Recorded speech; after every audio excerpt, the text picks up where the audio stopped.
ન્યુક્લિયસની ત્રિજ્યા. તો કોઈ પણ પરમાણુ હોય, ધારો કે એક એક્ઝામ્પલ તરીકે આપણે સોડિયમ લઈએ છીએ, તો સોડિયમનો પરમાણુ ક્રમાંક જે છે એટલે કે નીચે આપણે Z લખીશું અને ઉપર આપણે A લખીશું. તો પરમાણુ ક્રમાંક પ્રમાણે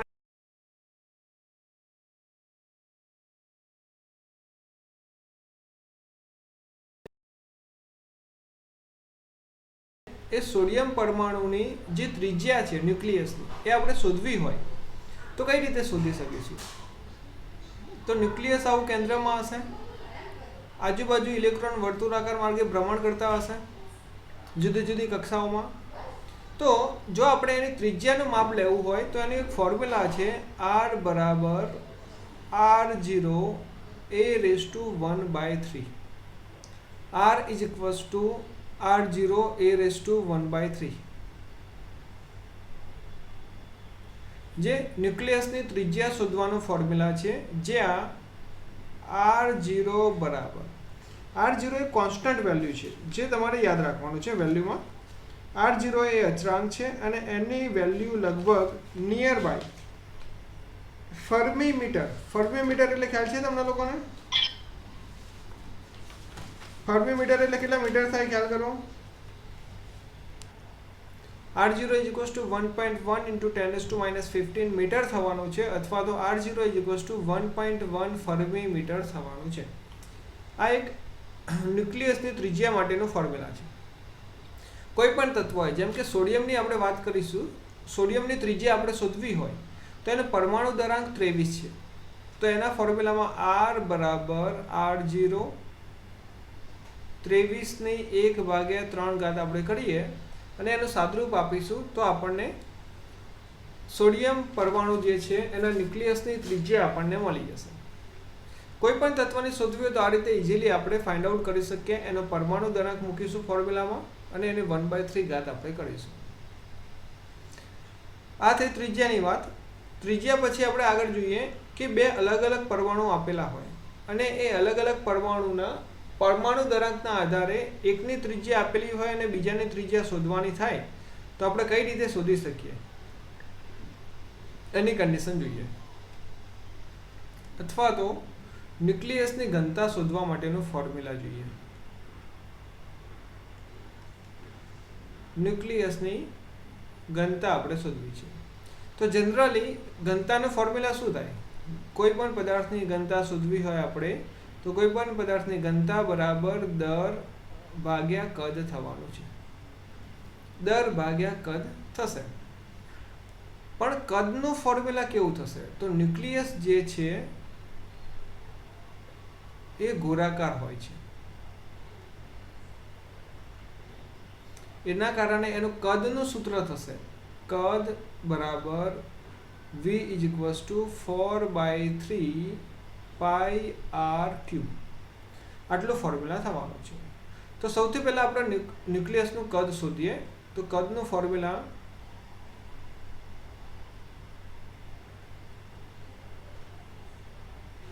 બરાબર 4/3πr³. એક બેઝિક ફોર્મ્યુલા આપણે એપ્લાય કરી દીધું. પણ ત્રિજ્યા જે ન્યુક્લિયસની છે એ કઈ રીતે આપણે શોધીશું? તો ત્રિજ્યાનું ફોર્મ્યુલા હમણાં જસ્ટ બિફોર મેં આગળ બતાવ્યું તમને. ત્રિજ્યાનું ફોર્મ્યુલા કેટલું છે બેટા? જલ્દી જલ્દી બોલો. R is equal to R0 a⁻1/3 है ना? R equals to R0 a⁻1/3 છે. તો આપણે એનું વેલ્યુ આપણે મૂકી દઈએ ફોર્મ્યુલામાં. તો કદ V બરાબર 4/3π R ની જગ્યાએ મૂકવાનું છે R0 a⁻1/3. ચલો R ની જગ્યાએ મૂકી દીધું. એની ઘાત 3 છે તો ઉપર 3 રાખીએ. હવે સિમ્પ્લિફિકેશન કરીએ. 4/3π એમના એમ જ R0 ની 3 ઘાત આવશે અને a ની ઘાત થશે 1/3 તો છે જ, ગુણ્યા ઘાતની ઘાતનો ગુણાકાર થશે તો 3 3 કેન્સલ આઉટ થઈ જશે. તો ફાઇનલ વેલ્યુ બચશે 4/3π R0³ ઇન્ટુ a. આ ફોર્મ્યુલાની અંદર આપણે જોઈએ કદમાં તો જો 4/3 કોન્સ્ટન્ટ છે, પાઈ પણ કોન્સ્ટન્ટ છે અને r0 પણ કોન્સ્ટન્ટ છે, કેમ કે r0 ની વેલ્યુ ફિક્સ જ છે. r0 ની વેલ્યુ હોય ને એ જનરલી 1.1 થી 1.2 ફર્મી મીટર જેટલી હોય છે. એ આપણે કોન્સ્ટન્ટ તરીકે લેવામાં આવે છે. તો ન્યુક્લિયસનું કદ હોય એ શેના ઉપર આધાર રાખે છે? તો ન્યુક્લિયસનું કદ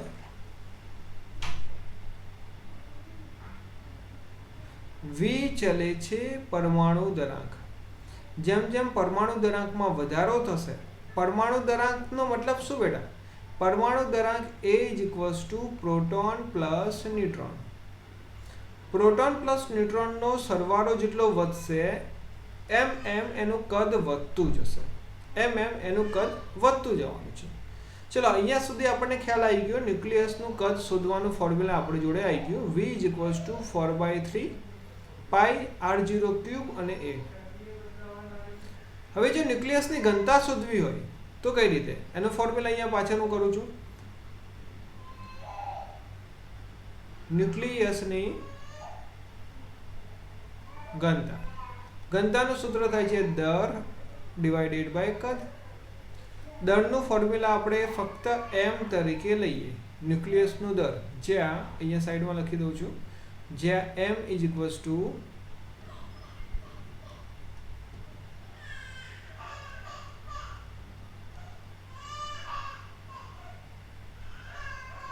એક મિનિટ સ્ક્રીન શેર સ્ટોપ.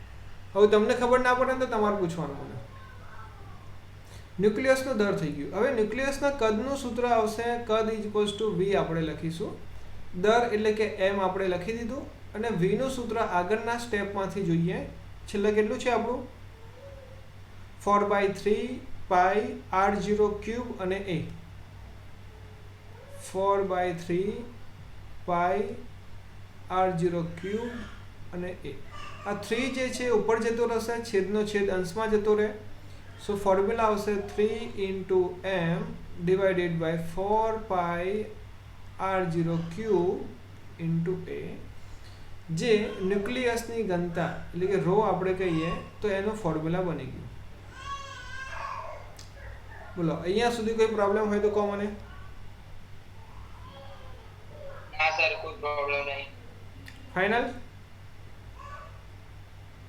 હા 100%. 1000%. ઓકે ચલો બાકીના લોકોને આમાં થોડું હવે ટ્વિસ્ટ લાવીએ આપણે. ન્યુક્લિયસનો દર કોના ઉપર આધાર રાખે છે? ન્યુક્લિયસમાં પ્રોટોન અને ન્યુટ્રોન રહેલા છે. ધારો કે પ્રોટોનનો દર માસ ઓફ p હોય, ન્યુટ્રોનનો દર માસ ઓફ ન્યુટ્રોન હોય, તો આ બંનેનો જે સરવાળો છે એના જેટલું કુલ દર થાય. પણ ક્યારે? જ્યારે એક પ્રોટોન હોય અને એક ન્યુટ્રોન હોય તો. એક પ્રોટોન હોય અને એક ન્યુટ્રોન હોય તો દર કેટલું થવાનું છે? 2 × m થવાનું છે. રાઈટ છે? કેમ કે બંનેનું દર એક સરખા જેવું છે. પ્રોટોન અને ન્યુટ્રોનનું દર એક સરખા જેવું છે. જો આપણે બંનેની જગ્યાએ m ધારી લઈએ તો એકનું સ્મોલ m બીજાનું સ્મોલ m, તો ટોટલ કેટલું થઈ જશે? 2m. આ 2 જે છે એને શું કહીશું? પ્રોટોન અને ન્યુટ્રોનનો સરવાળો. તો કોમન રીતે આપણે જો ન્યુક્લિયસનો દર લખવું હોય તો ન્યુક્લિયસનો દર બરાબર M. જો ધારો કે આપણે લખીએ તો એના બરાબર થશે પરમાણુ દરાંક ગુણ્યા કોઈ પણ એક કણનો સરવાળો, એટલે કે આઈધર પ્રોટોનનું દર અથવા તો ન્યુટ્રોનનું દર.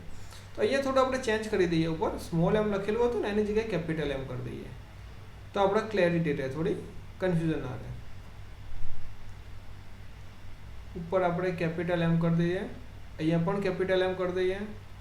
અહીંયા M ની જગ્યાએ શું કરી દઈએ? પરમાણુ દરાંક અને સ્મોલ m, જ્યાં અહીંયા M ઉપર લખીશું અને સ્મોલ m = પ્રોટોન અથવા તો કોમન રાખીએ એક ન્યુક્લિયોનનો દર.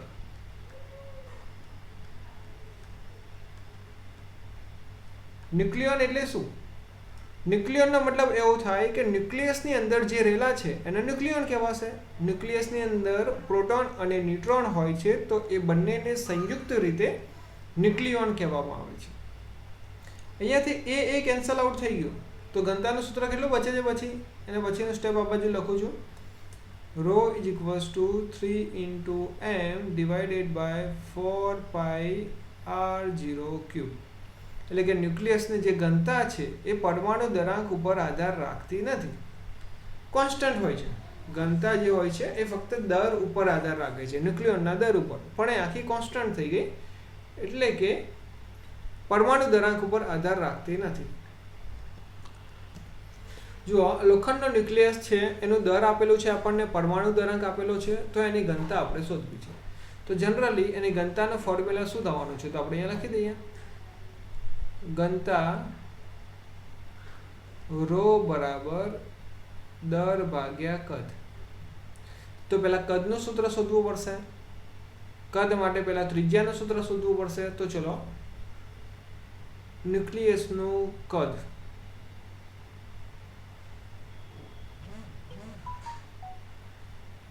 કેટલું થશે તો કદનું ફોર્મ્યુલા જોઈએ. કદ બરાબર 4/3 પાઈ r ક્યુબ. હવે r ની જગ્યાએ શું મૂકીશું આપણે? 4/3 પાઈ r0 a raised to 1/3 અને એનો ક્યુબ. અહીંયા સુધી પ્રોબ્લેમ કઈ? 3 3 કટ થઈ જશે તો વધશે 4/3 પાઈ r0 ની 3 ઘાત a ની 1 ઘાત. અહીંયા સુધી કઈ પ્રોબ્લેમ? ના સર. રાઈટ છે. બાકી બધી વેલ્યુ આપણે પછી મૂકીએ સિમ્પ્લિફિકેશનમાં. અને તમારે જો અહીંયા સિમ્પ્લિફિકેશન આપવું હોય તો તમે અહીંયા પણ આપી શકો છો. વેલ્યુ 4/3 એમને એમ રહેશે. પાઈ મીન્સ 3.14, r0 મીન્સ 1.2 into 10⁻⁻15 મીટરમાં કન્વર્ટ કરવાનું ને, ફર્મી મીટરનું, એની 3 ઘાત અને પરમાણુ દરાંક આપણને આપેલો છે 56. આનું કેલ્સીથી તમે સિમ્પ્લિફિકેશન આપી શકો છો સરસ રીતે.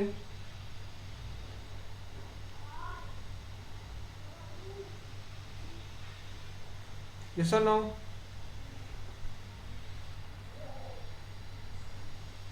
સર. નો સર કહે છે કે યસ સર કહે છે? ચલો, કદ અહીંયા તમને મળી જશે. તમે લોકો આરામથી શોધી શકશો, આઈ હોપ સો. કેલ્સીથી બધી વેલ્યુ મૂકીને સાદુરૂપ આપવાનું છે. હવે ન્યુક્લિયસની ઘનતા શોધવી છે આપણે. ઘનતા માટેનું ફોર્મ્યુલા શું રહેશે? દર કેટલું આપ્યું છે આપણને? 55.85. પણ એનો એકમ છે એટોમિક માસ યુનિટ છે. એનો કેજીમાં કેટલો થાય? કોણ કહેશે? 1.66 ગુણ્યા 10⁻27 ઘાત. 10⁻27 ઘાત કેજીમાં થવાનો છે. તો આપણે અહીંયા કેજીમાં લખવું પડશે. 1.66 ગુણ્યા 10⁻27 ઘાત કેજી થઈ ગયું. નીચે કદ છે, અહીંયા જે આન્સર આવે છે હું તમને કહી દઉં છું. 4.05 into 10⁻43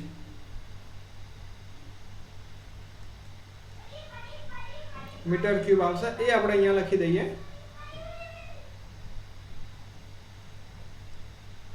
આનું સિમ્પ્લિફિકેશન આપતા તો આવડશે ને તમને બધાને? ડિવાઇડેશન કરીને 10 ની ઘાતનું સાદુરૂપ આપવાનું છે ખાલી. જે તમે લોકો કરીને મને મોકલશો, ન્યુમેરિકલ જે હોય એ 3 ટાઈમ ગણવાના છે તમારે.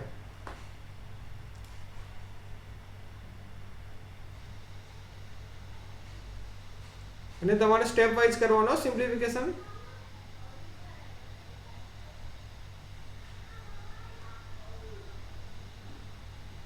આવડી જાય બધાને કે કોઈ પ્રોબ્લેમ અહીંયા સુધી? આવડી જાય સર. ઓકે, આના પછી એક બીજો હોમવર્ક માટે એક આપું છું તમને.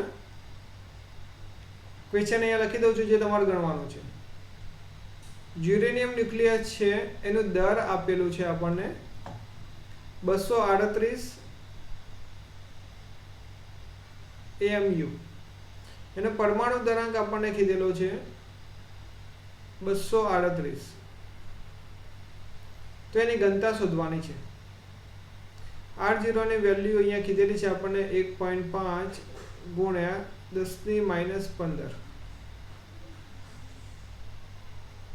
1.5 ગુણ્યા 10 ની -15 ઘાત કીધેલી છે. જો વેલ્યુમાં થોડું ઘણું વેરિએશન હશે કોન્સ્ટન્ટમાં, કંઈ આપીને આવે તો આપણે 1.2 કે 1.5 લઈ શકીશું. આપેલું હોય તો આપણે વેલ્યુ એ જ લેવાની છે. આની ન્યુક્લિયસની ઘનતા શોધવાની છે.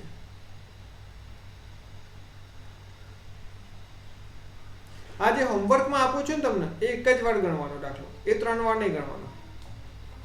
હોમવર્ક વાળા સમ એક જ વાર ગણવાના, પણ જો આવતીકાલે તમને ના આવડે તો હું તમને ફરીથી લખવા આપીશ શીખવાડીને. બીજો એક હોમવર્કમાં જોઈએ.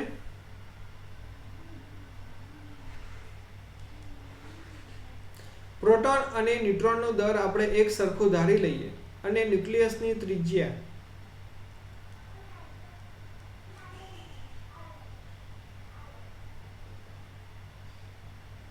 R equals to ડાયરેક્ટલી આપેલી છે 1.2 into 10⁻⁻15 A⁻⁻⁴ મીટર છે. જો R ની અંદર ડાયરેક્ટ આન્સર આટલો આપ્યો છે એટલે આને R0 કહેવાશે. તથા ન્યુક્લિયોનનું દર આપેલું છે. ન્યુક્લિયોનનું દર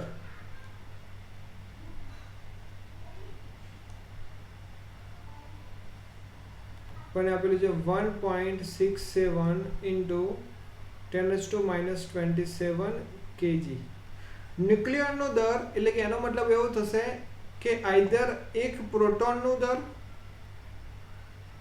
અથવા તો એક ન્યુટ્રોનનું દર થશે. એક પ્રોટોન અથવા તો એક ન્યુટ્રોનનો દર થશે. તો આના માટે આપણે ઘનતા શોધવાની છે. ધ્યાન રાખજો, ન્યુક્લિયસનો દર જ્યારે પણ તમે લખો છો ત્યારે આ રીતે તમારે કરવાનું છે. A into M. M એટલે કે અહીંયા જે આપણે આપેલું છે, કેમ કે એક ન્યુક્લિયસનું આપેલું છે. કુલ કેટલા ન્યુક્લિયોન છે અંદર? પરમાણુ દરાંક જેટલા. એટલે કે પરમાણુ દરાંક જોડે ગુણાકાર કરીશું તો જ આપણને ન્યુક્લિયસનું દર મળશે, નહીંતર મળવાનું નથી. તો અહીંયા ખાસ ધ્યાન રાખજો, લાસ્ટમાં જે પણ ન્યુક્લિયસનો દર આપણે લઈએ છીએ ઘનતામાં, ઘનતા બરાબર દર ભાગ્યા કદ, તો જે દર કેપિટલ M જે હોય છે એ આ વાળું ફોર્મ્યુલા યુઝ કરવાનું છે. આ પણ હોમવર્કમાં છે. હજી એક હોમવર્કમાં છે. ઓક્સિજન 16 અને 18, એની ત્રિજ્યા R બરાબર આપેલું છે 3 ગુણ્યા 10⁻⁻15 મીટર. તો એની ઘનતા શોધવાની છે. શોધી શકશો?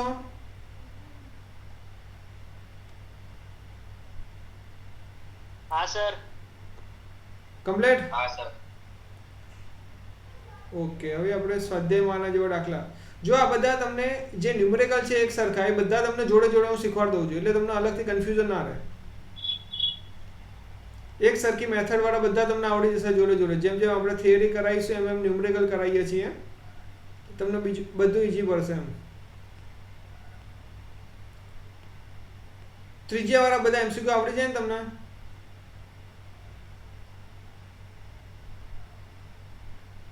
એક જ ફોર્મ્યુલા, R બરાબર R0 A⁻⁻⁴ થઈ જશે? હા સર. હવે આગળ જઈએ આપણે. દર ક્ષતિ એટલે શું?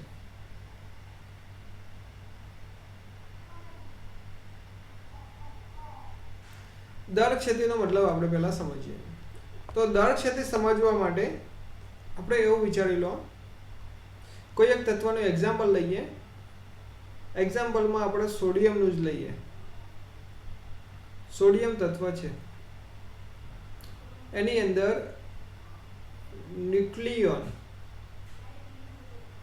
એટલે કે પ્રોટોન કેટલા છે તો 11 પ્રોટોન છે 11 ન્યુટ્રોન છે અને 11 ઇલેક્ટ્રોન રહેલા છે. આટલી વસ્તુ તમને બધાને ખ્યાલ હશે. સોડિયમનો જે પરમાણુ છે એ પરમાણુમાં 11 પ્રોટોન 11 ન્યુટ્રોન અને 11 ઇલેક્ટ્રોન છે. પણ ઇલેક્ટ્રોનનું દળ તો નહિવત હોય છે. ઇલેક્ટ્રોનનું દર નહિવત હોય છે. જે દર હોય એ બધે વધુ દર કોણ હોય તો પ્રોટોન અને ઇલેક્ટ્રોનનું જ હોય છે. એટલે કે ન્યુક્લિયસનું સમગ્ર દર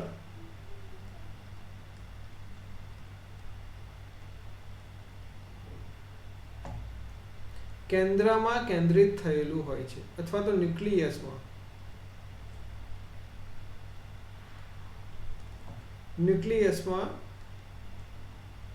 કેન્દ્રિત થયેલું હોય છે.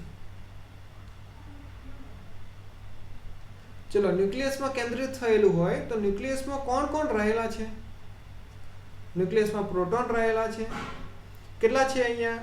11 પ્રોટોન છે તો 11 into mass of the proton plus કેટલા ન્યુટ્રોન છે? 11 into mass of the neutron. આટલું દર થવું જોઈએ ન્યુક્લિયસનું.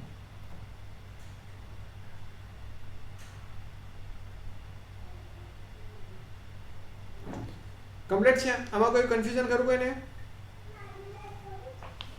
ના સર. ઓકે. હવે આ 11 પ્રોટોન અને 11 ન્યુટ્રોન ન્યુક્લિયસમાં આવ્યા તો પહેલા તો ફ્રી હતા એવું આપણે વિચારી લઈએ કે ભાઈ એમનામ બધા આડે આવડી કોઈ બી જગ્યાએ હતા. એ બધા પ્રોટોનને 11 પ્રોટોનને ભેગા કર્યા કોઈ એક જગ્યાએ, 11 ન્યુટ્રોનને કોઈ એક જગ્યાએ ભેગા કર્યા. તો જ્યારે બધા જોડાશે એકબીજા સાથે તો એમના દરમાં કંઈક તફાવત સર્જાશે. દરમાં તફાવતનો મતલબ કે અહીંયા 11 પ્રોટોન છે 11 ન્યુટ્રોન છે તો બધાનો કુલ દર કેટલો થશે? 11 into mass of the proton plus 11 into mass of the neutron. આટલું થવું જોઈએ. પરંતુ જ્યારે એ બંનેને ભેગા કરીએ છીએ અને એક ન્યુક્લિયસ બનાવી દઈએ છીએ, જ્યારે કોઈ ન્યુક્લિયસની અંદર એમને ભેગા કરીએ છીએ એની અંદર બધાને આપણે જોડે લાવી દઈએ 11 પ્રોટોન અને 11 ન્યુટ્રોન, તો ન્યુક્લિયસનું જે દળ છે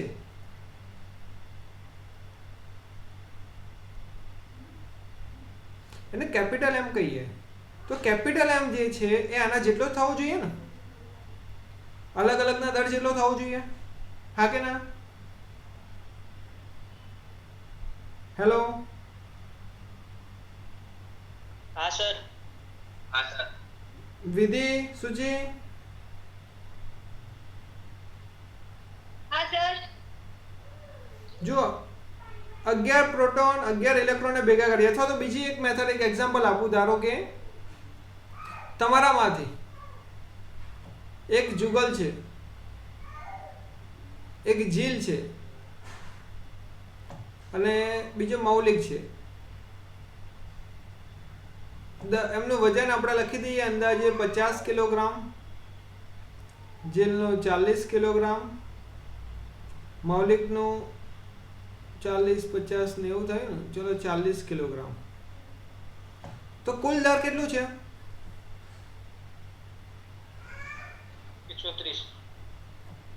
130 કિલોગ્રામ થયું. હવે આ ત્રણને ભેગા કરીને કોઈ એક ન્યુક્લિયસની અંદર મૂકી દઈએ આપણે. જુગલ, જીલ અને મૌલિક. તો એમનું વજન કેટલું થવું જોઈએ? 130. પરંતુ એવું થતું નથી. અહીંયા વજન 120 કિલોગ્રામ થઈ ગયું. ખ્યાલ આવ્યો તમને બધાને? હવે આ બંનેમાં ડિફરન્સ કઈક છે. કેટલો ડિફરન્સ છે? 10 kg. 10 kg. એટલે કે ડેલ્ટા એમ બરાબર 130 માઇનસ 120. એટલે કે દરમાં તફાવત, એટલે જે ડિફરન્સ છે 10 kg નો એને જ કહેવામાં આવે છે દર ક્ષતિ. એને જ કહેવામાં આવે છે દર ક્ષતિ. દર ક્ષતિ કહેવામાં આવે છે 10 kg. રાઈટ છે. હવે આપણે ન્યુક્લિયસના સ્વરૂપમાં જોઈએ. આ તો તમને સિમ્પલ સમજાવ્યું મેં. એક પ્રોટોન છે, ધારો કે એક પ્રોટોન, ધારો કે એનું કંઈક દળ છે, સમજી લો એટલું નથી હોતું, એટોમિક માસ યુનિટમાં હોય છે, પણ આપણે વધારે ધારી લઈએ 10 ગ્રામ છે અંદાજે. એક ન્યુટ્રોન છે, એનું વજન પણ 10 ગ્રામ છે. એ બંને ભેગા થઈને જો કોઈ ન્યુક્લિયસ બનાવશે તો ન્યુક્લિયસનું દર કેટલું થવું જોઈએ? 20 ગ્રામ થવું જોઈએ. રાઈટ છે. મતલબ કે આનું દર માસ ઓફ પ્રોટોન અને માસ ઓફ ન્યુટ્રોન જેટલું તો પહેલા હતું, પણ જે કેપિટલ M છે એ એના જેટલો થતો નથી ન્યુક્લિયસનું દર. ન્યુક્લિયસનું દર હંમેશા ઓછું હોય છે પ્રોટોન અને ન્યુટ્રોનના દર કરતાં, અને જે ઓછું હોય છે એને જ કહેવામાં આવે છે દર ક્ષતિ. તો દર ક્ષતિનો ફોર્મ્યુલા આપણે અહીંયા લખીશું, ડેલ્ટા M બરાબર માસ of the proton plus mass of the neutron. આ પહેલા આટલા હતા, એક એકની વાત કરીએ તો બંને ભેગા થઈ ગયા તો એમનું દર કંઈક ઓછું થઈ ગયું. કેટલું થઈ ગયું? કેપિટલ M જેટલું થઈ ગયું. અને એ બંનેનો જે ડિફરન્સ છે એને આપણે દર ક્ષતિ કહીશું. એને આપણે દર ક્ષતિ કહીશું. આ ફોર્મ્યુલાને કોમન રીતે જો લખવું હોય, હજી સ્ટાન્ડર્ડ રીતે, તો આ રીતે લખાશે, ડેલ્ટા M બરાબર પ્રોટોનની સંખ્યા એટલે કે Z ઇન્ટુ પ્રોટોનનું દર માસ ઓફ પ્રોટોન પ્લસ ન્યુટ્રોનની સંખ્યા ઇન્ટુ માસ ઓફ ન્યુટ્રોન. આ અલગ અલગ જ્યારે હતા ત્યારનું દર થઈ ગયું. જે પહેલાં મેં એક્ઝામ્પલ આપ્યું, જુગલ, મૌલિક અને બધા અલગ અલગ હતા. હવે જો એ બ્રેકેટમાં એક ન્યુક્લિયસની અંદર આવી જાય છે તો ન્યુક્લિયસનું દર ધારો કે કેપિટલ M હોય છે, પણ એ કેપિટલ M દર ઓછું થઈ જાય છે, અને એનો જે ડિફરન્સ છે એને કહેવાશે દર ક્ષતિ કહેવાશે. દર ક્ષતિનું ફોર્મ્યુલા આવડી ગયું બધાને ભાઈ? હા સર. જીલ? હા સર. જ્યાં સર એક સેકન્ડ, ઝેડ એટલે પતી જવાયું? 1 મિનિટ બાકી. રિજોઈન કરવાનું છે બધાએ. ઝેડ એટલે કે પ્રોટોનની સંખ્યા અને N એટલે કે ન્યુટ્રોનની સંખ્યા.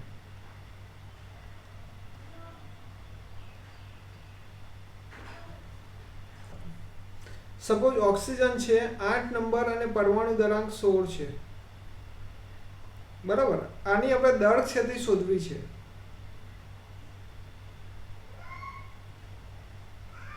તો પહેલા તો દર ક્ષતિનું ફોર્મ્યુલા આપણે મૂકીશું,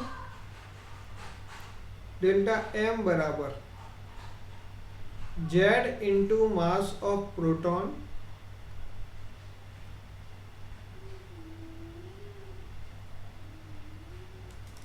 એક સેકન્ડ,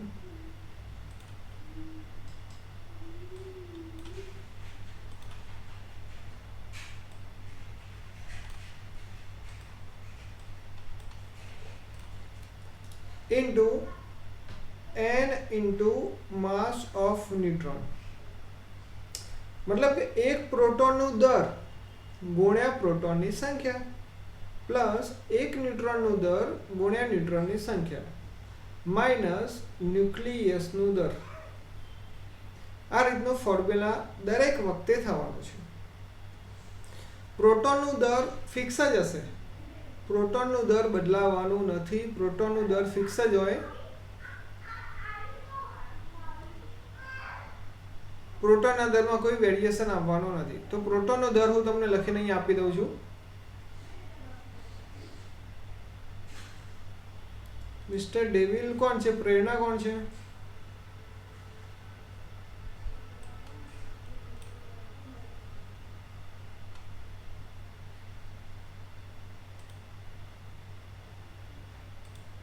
હેલો, પ્રેરણા કોણ હતું? કરીમ કોણ હતું? આમાંથી કોણ બાકી છે? કહો તો મને. માસ ઓફ પ્રોટોન એટલે પ્રોટોનનો દર આપણને ક્વેશ્ચનમાં આપેલું હોય, ના આપ્યું હોય તો પણ આપણે યાદ રાખી લેવાનું. 1.00727 એટોમિક માસ યુનિટ.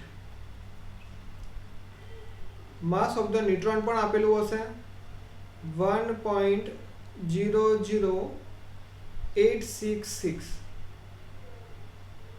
એટોમિક માસ યુનિટ. પ્રોટોનની સંખ્યા કેટલી છે કોણ કહેશે મને આમાંથી? ઓક્સિજન O8 અને 16 માં પ્રોટોન કેટલા છે? વિધિ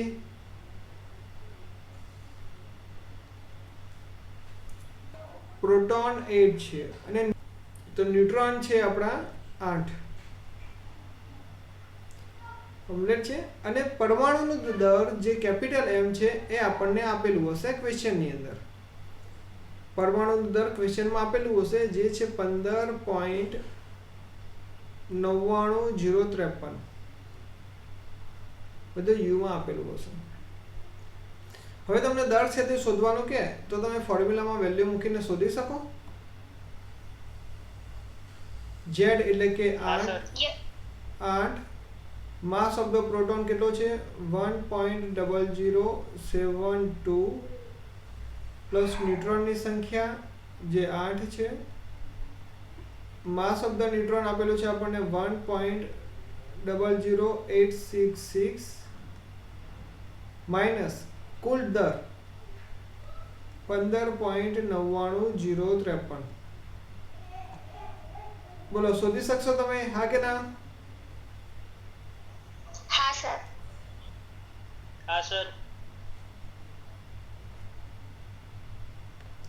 આ જ રીતે તમને એવું કે કેલ્શિયમમાં દર છે તે શોધવાની છે. કેલ્શિયમ 2040 આની અંદર દર છે તે શોધવી છે. તો કઈ રીતે શોધશો? પહેલા તો આપણે અહીંયા શોધી લઈશું પ્રોટોનની સંખ્યા કેટલી છે. Z બરાબર તૃપ્તિ બોલજો.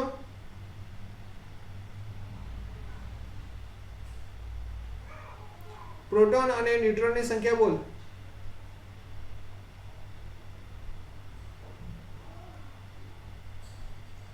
વિધિ, મિતાલી, બોલો બોલો બોલો જેને આવડતું હોય. 20 પ્રોટોન અને ન્યુટ્રોનની પણ 20 છે. ઓકે.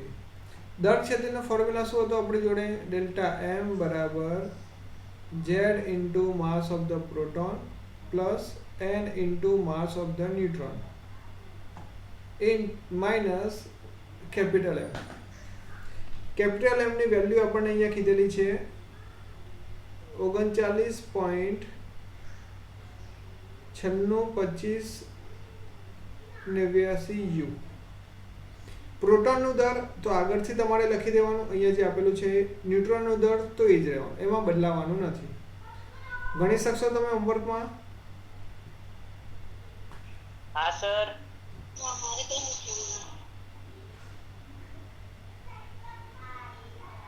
ઓકે. પછી આગળ દર છે તેનો કે અહીંયા સુધી આપણે રાખીએ છીએ. અહીંયા